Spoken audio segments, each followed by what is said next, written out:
The Gateway brings you the day's news each weekday from around the St. Louis region and the state capitals in Jefferson City. Our schools are accredited.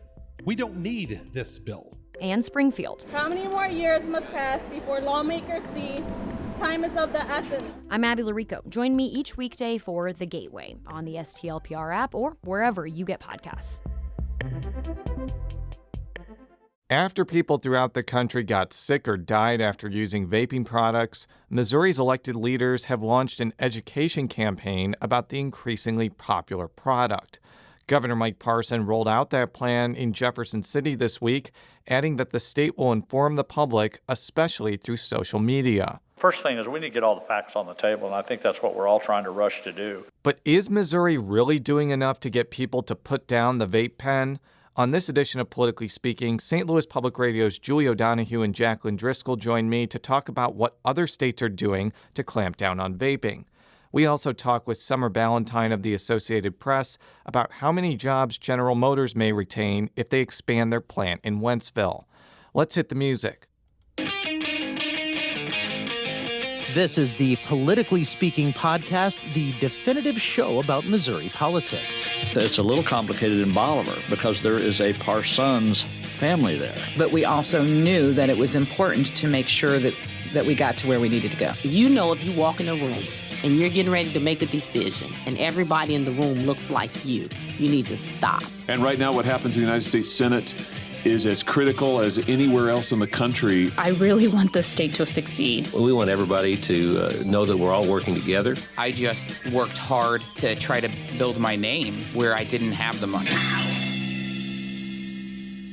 And welcome to Politically Speaking. I'm your host, St. Louis Public Radio political correspondent Jason Rosenbaum. Joining me in St. Louis today is Julie O'Donoghue. And joining us from Jefferson City, our Capitol correspondent, Jaclyn Driscoll. And you know, one of the great things about switching off on hosting this show is you get to decide like what topics you want to do. And today is like a dream come true for me.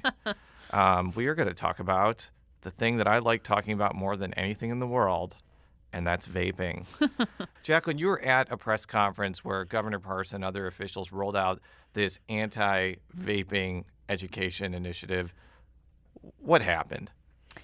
Right. So I actually went to the first press conference where they announced that they were creating this campaign, and Governor Mike Parson gave the Departments of Health and Senior Services, the elementary and secondary education, and the public safety departments 1 month to get this program up and running, and he didn't give them any additional funding. So essentially those departments kind of ate that cost, made it work.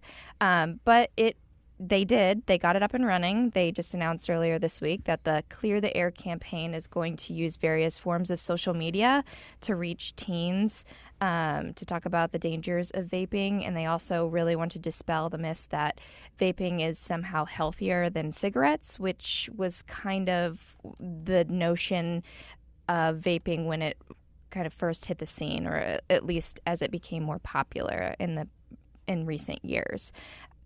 It's a little interesting to me that this is their rapid response after, Missouri's seen 2 deaths and dozens more sickened. I think now there's like 35 confirmed case of this vaping-related illness throughout the state.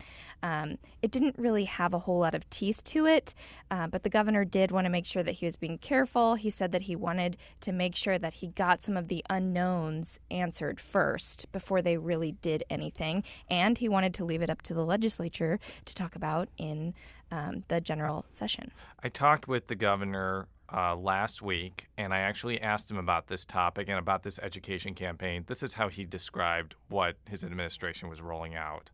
You know, the vaping deal's pretty frustrating because I'm not for sure how all that happened so quick to get through the process, and we didn't know really what the ramifications was on the health issues of it. So it makes you wonder how all that took place on the federal level. But the bottom line, we know there's some serious problems with vaping out there. Does the governor have an existing relationship with the tobacco industry that might factor into this conversation? Yeah. As I've dug further into it, yes, in 2018, the PAC, benefiting his campaign for governor, received about $50,000 from 2 tobacco companies. In 2016, he received thousands of dollars from the same 2 tobacco companies. But as I dug more into it, that's not really unique to Missouri politicians. It's not really based on, party lines. A lot of the House leadership takes tobacco money. A lot of state senators take tobacco money. And I think that that's interesting in just how Missouri handles, whether it's vaping or tobacco, they're certainly not putting money into, trying to deter people from smoking throughout the state. And they have some of the worst health-related issues in the nation. I believe you mentioned this in your article, but from what I could tell, there are 9 states that have tried to enact some sort of ban. Mm-hmm. In fairness to Parson, 8 of the states are run by Democrats, so it's not Republicans trying to enact bans. The one exception is Utah, and I think Utah and smoking, because of the Mormon culture, probably is a little bit of an outlier. But also, in fairness to him, the bans have not been very successful. Essentially, vape shops or smoke shops have sued right away to get these bans kind of pushed back or not put in place. So I was kind of, it's funny with this story. I feel like things are happening so fast that I actually thought a bunch of states had banned vaping products, but it seems like they haven't been able to. Yeah, they haven't. It's a weird I was reading up on it as well. It's like a weird interpretation of the powers of the governor in those specific states and whether they can institute bans or anything like that, as if it's affecting, a large population in terms of public health. It was interesting and kind of over my head, but I didn't have a ton of time to read into it. So yeah, in Parsons' defense, I don't know that there is a whole lot more he can do. At least not by himself. Yeah, right. By himself, certainly.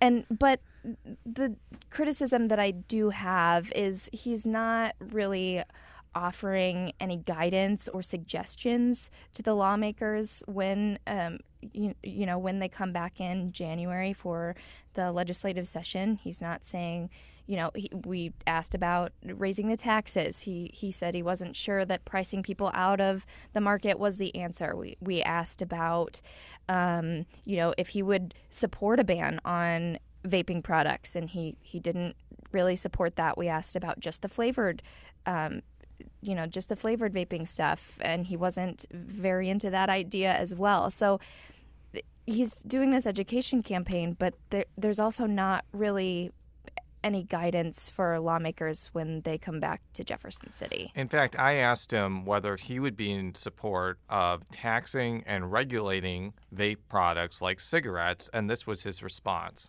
Yeah, I don't know. I honestly don't know what to say about that. I think the first thing you got to do, the priority should be, are these things healthy or are they not?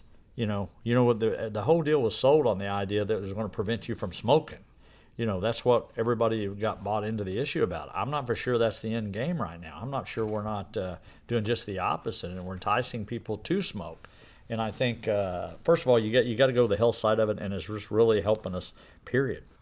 So, I'm of two minds here. I don't know if you necessarily want to put something on the market that is super dangerous and killing people and then to reap a lot of tax revenue from a deadly product. But on the other hand, I also know vape products have become incredibly popular, and Missouri is leaving tens, if not hundreds of millions of dollars worth of tax revenue on the table.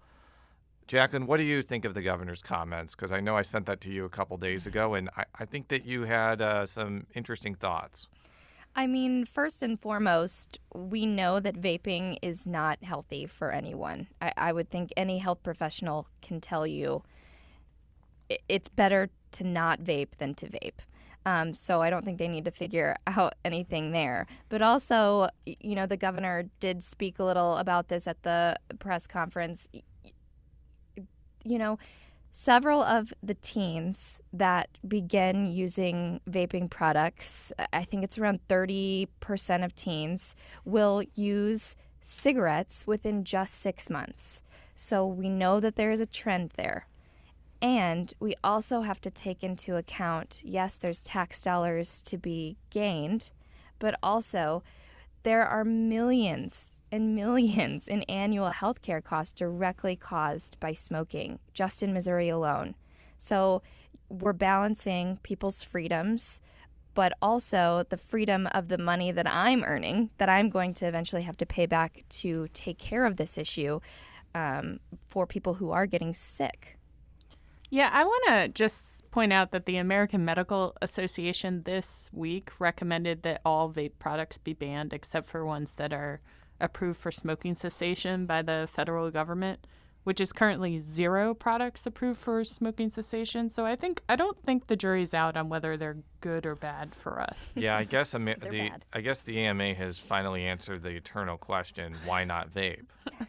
So we'll have to see if the federal government succeeds in banning vape products.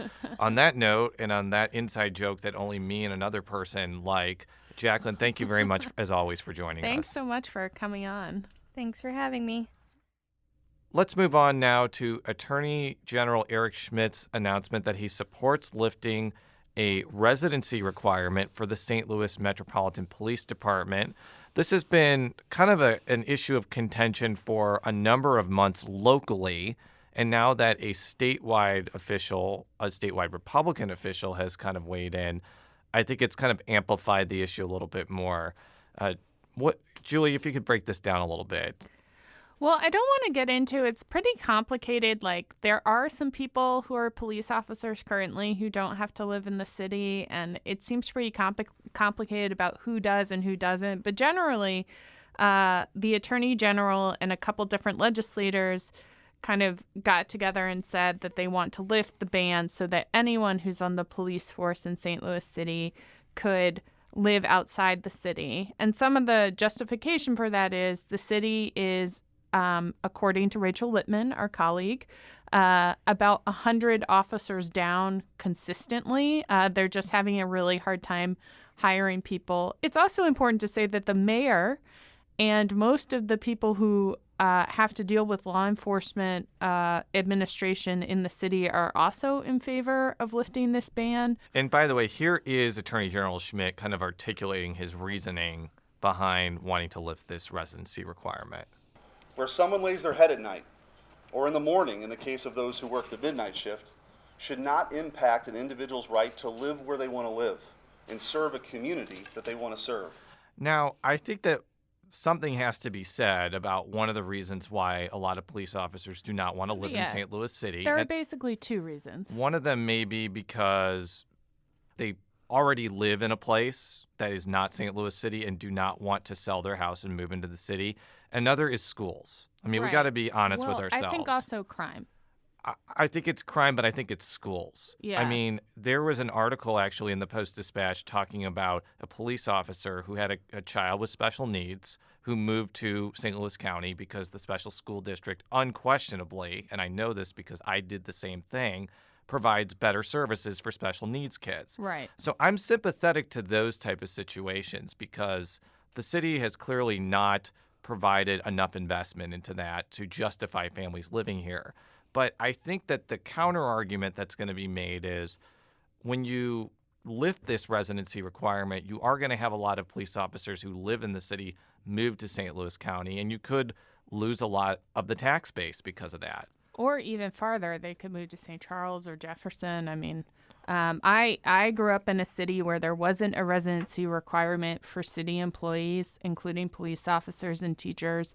And people in those professions tended to live pretty far removed from Washington, D.C. I'm kind of torn about this because I think, and I hate to make this personal, but where I grew up, I think that the residency requirement kind of holds in some cities, helps bolster the middle class numbers. I think that's true in Chicago and New York specifically. You know, you have a lot of police officers, firefighters, other types of city workers, but those are certainly teachers, certainly big groups living in the city that you don't have a situation where you have people who are very wealthy, who can like afford private schools and, you know, to live in kind of a gated community situation, or people who are very poor.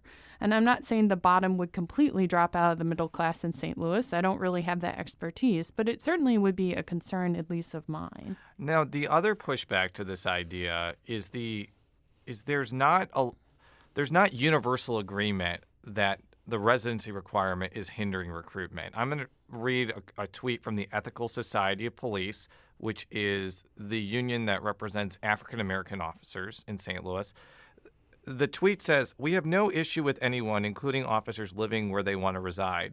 The issue with not keeping officers is more than residency. St. Louis City Police has a corruption problem that's hindering recruitment the most." And then there's a thread of 19 tweets showcasing sort of the different instances of officer misconduct that's happening that may be more of a deterrent to people wanting to join that force.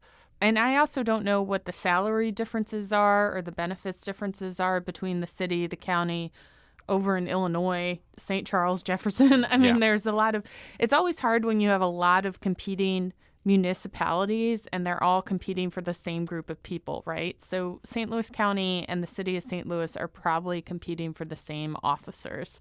If a department has a reputation for not treating its employees well, that's probably a deterrent to people seeking a job there. We'll be right back after this message with Associated Press reporter Summer Ballentine. Until then, here's a message from our sponsor. If you have a smart speaker, you have access to the entire world of NPR and St. Louis Public Radio. All the latest news and all the captivating stories. Activate our voices with yours by telling your smart speaker to play St. Louis Public Radio. And we're back on Politically Speaking with Associated Press reporter Summer Ballentine. We're going to talk about her story that blasted throughout the wires, I guess on Sunday, about incentives in a workforce development and economic development bill for General Motors and the promise of jobs that were promised. It's a bit redundant, and what may actually be realized. First of all, hello, Summer. Hi, thanks for having me. Give me just a gist or a sense of what your story was about. Well, I wanted to follow up and see how the General Motors deal was going during the legislative session.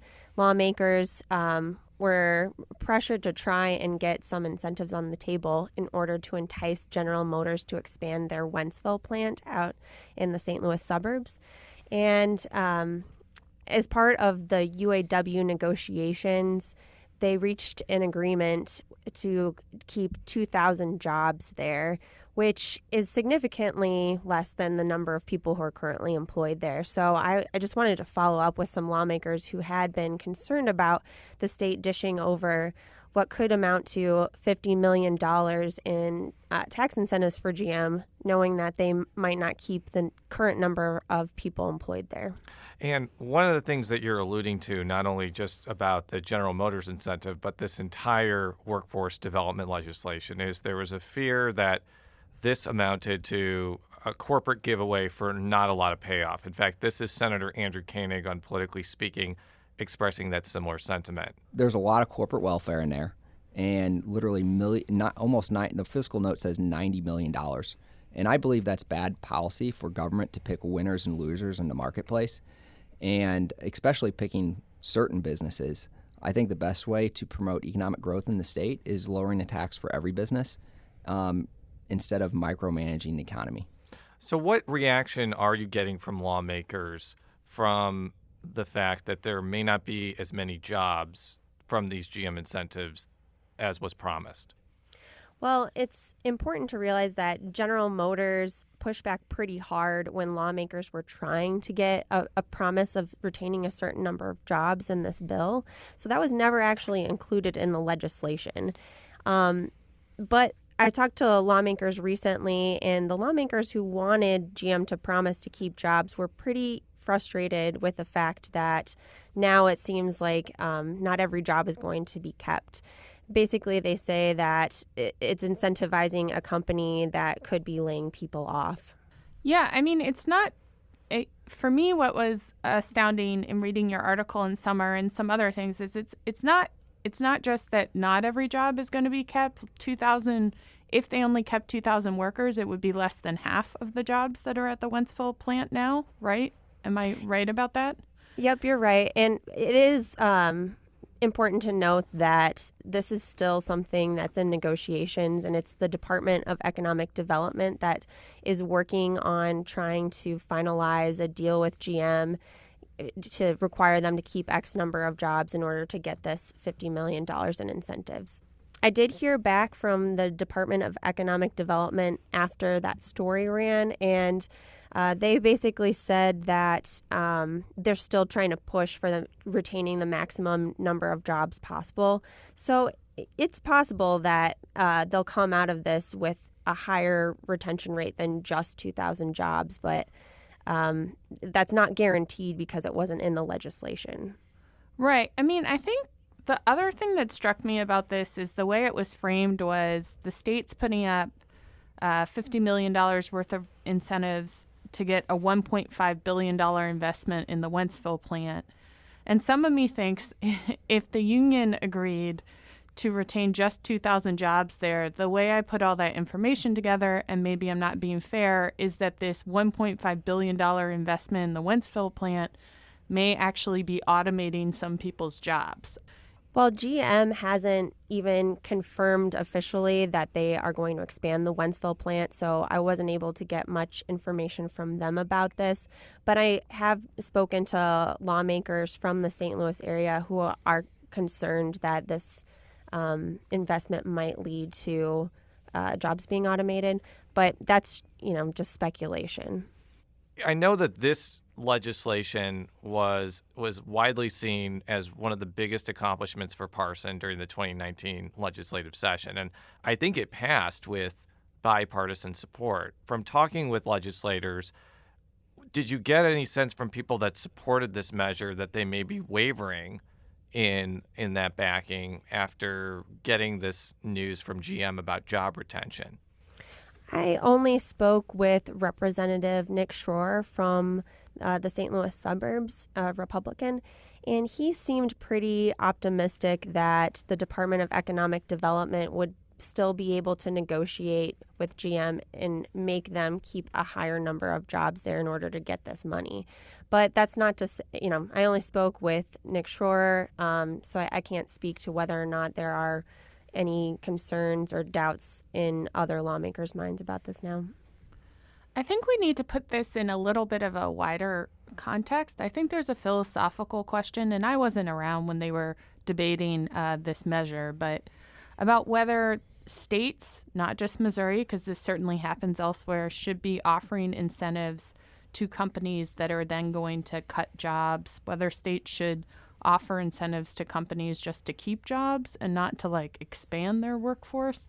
And I think honestly with car companies it's going to be, this is not the last of this. I mean, I think GM is probably going to be closing more facilities. They closed 3 or 4 plants in other states recently, including, I was reading before I came on the podcast, 2 in Michigan, even though Michigan literally offers them hundreds of millions of dollars in incentives. So I'm somewhat sympathetic to someone who wants to keep the plant in Missouri. You probably do have to offer them money. I guess I can't say that for sure. The argument in favor of keeping all those jobs is why would we be dishing out all these tax incentives without at least a promise that the current workforce is retained? In the past, I've heard arguments that the state of Missouri has given out tax incentives if companies promise to create more jobs. So there were a lot of discussion in especially the state house about this, and that was coming from both Republicans and Democrats who wanted to see a higher or any threshold for job retention in the bill. One of the key questions moving forward about this is not only whether these incentives will retain as many jobs as promised, but whether this expansion is even going to happen in the first place. I actually asked Governor Parson about that very topic during my wide-ranging interview with him on November 14th. This is what he had to say. I'd like to provide you with a lot more details than I can, but I've got to wait here for a few more weeks before I can say that, but I think there'll be exciting news on the way. I think there's going to be an opportunity there. I think we worked hard last year, not only for that General Motors plant, but when we talk about that General Motors plant, you also have to put in there the other 1,200 suppliers across the state of Missouri that supplies parts there, product to that, and how big that is for our state. So I'm excited. I'm very confident we're going to finish up making a deal on that and hopefully have that implemented here in the near future. Now, that was about 6 days ago as of this recording. I don't know if you've heard anything differently than what that clip portrayed, Summer, but did you get any sense from talking with the Department of Economic Development if there's going to be any announcement on when this expansion is going to happen anytime soon? Yeah, I also have gotten the sense in talking to stakeholders that there's going to be an announcement soon, and everyone from the Missouri government side seems pretty optimistic that this will happen. But the official response that I got from the Department of Economic Development was, we're still negotiating, so we can't discuss any of the specifics of it. But again, wouldn't some of the announcement be that they're going to invest, like sort of update the plant? And might that mean that some people might lose their jobs when the plant gets updated? I mean, I guess I'm trying to figure out whether updating the plant, I'm sort of sympathetic to the idea that if you update the plant, if GM invests in the plant, then the plant will not be closed in the near future, probably, because they won't spend money if they're intending to close it. But it could mean that fewer people have jobs because they could, automate some things that people do. I guess I don't understand why that would necessarily be a win for Missouri, who's not necessarily winning if GM becomes more efficient. But maybe I'm not following things correctly. I think that's, you bring up an interesting point, and I've definitely heard lawmakers say just that we could be incentivizing General Motors to invest, and that just lead to layoffs. I did speak when I was talking with Nick Schroer about this, and this is his district, his area. He said there was a lot of optimism among business owners in that area that they could see business grow for them just because of the investment in GM. So there is some hope that this could in general spur the economy in that St. Louis suburb. Well, Summer, thank you so much for joining us and talking about your story. And be sure to read all of Summer's coverage in, every newspaper in the state or in most newspapers around the country, I guess. I hope. Thank you very much. We'll be back right after this quick break. And we're back with our final segment that we lovingly like to call Show Me Something. There was a big election in Louisiana this past Saturday, and incumbent Governor John Bel Edwards won a close race over Republican Eddie Rispone, showcasing that his 2015 victory was definitely not a fluke and providing a lot of hope for red state Democrats that they can win in difficult states like Louisiana. And I think that there are some people in Missouri who have gone through 3 really bad election cycles in a row that are looking at this and saying, we can do the same thing here with Nicole Galloway against Mike Parson. And since, Julie, you used to work in Louisiana and you now have kind of gotten the lay of the land in Missouri, I want you to kind of reflect on that sentiment, because I think if there's anybody in Missouri who probably is more knowledgeable about this topic, it's probably you. Well, I don't know if I've gotten the lay of the land here yet, but yes, I mean, I think it's not just the governor's race in Louisiana. I think the results in Kentucky where a Democrat beat a Republican, and also, frankly, not as well reported, but the Democrat in Mississippi did a little bit better than he was expected to do. The Republican still won in that state, obviously. If I am Nicole Galloway or working on her campaign, I'm probably feeling encouraged because this is certainly better than the alternative. And there's been a lot of speculation that maybe Trump's rallying is not quite exciting his base the way you would think in these elections, especially after Kentucky and Louisiana. He made a big push, appeared there multiple times ahead of the election, and yet his candidate still lost. I guess I would caution, I think that the circumstances in Louisiana and Kentucky were very different than the circumstances of the coming governor's race in Missouri. In Louisiana, you had an incumbent who was reasonably popular, and basically the thing that was most of concern to his people was that he is a Democrat. Otherwise, people kind of liked him. So he was never not liked. And I don't think that the Republicans ran a particularly good campaign. They kind of tried to paint him as a socialist. I think a lot of people in the state felt like the governor was not a socialist, even if they don't really like Democrats that much. In fact, he's considered by national standards a fairly conservative Democrat. Correct. Yes. I think just trying to paint him as similar to AOC was which I think literally happened in ads, was not a great move. They also went after the fact that he's a trial lawyer, and I just don't know that resonated. And in Kentucky, which I know less about, but the governor there was very unpopular, had said some things that were pretty offensive, including sort of implying that teachers who were on strike were putting children at risk of being molested by adults. Yeah, he has been described as Eric Greitens with no message discipline, yeah, which is not a compliment. For what I mean, I know a lot of people hate the former governor, but he had incredible message discipline, and Matt Bevin had none. Yeah, I mean, he had culled the Medicaid rolls, which basically meant he was responsible for some people losing their health care. So I think that's a different situation than Missouri, too. Governor Mike Parson is not deeply unpopular. He, as far as I know, someone's welcome to tell me differently. And so I think the situation with Auditor Galloway and Governor Parson is a little bit different than what we saw in Kentucky and Louisiana. That being said, I think most people think that Missouri is to the left, although not on the left, but to the left of at least Louisiana, I can confidently say, and possibly Kentucky. So I don't know. We'll see. I think that there's a couple of other key differences we have to point out. Louisiana has like over 30% of its population is African American. Correct. And they turned out Black Democrats turned out in huge numbers. And Missouri's population, while not unsubstantial, is about 11 or 12%. So you cannot win a statewide race just on the strength of the black vote. You need if you're a Democrat, you need big turnout in St. Louis County, and Kansas City. You need to win more conservative suburbs.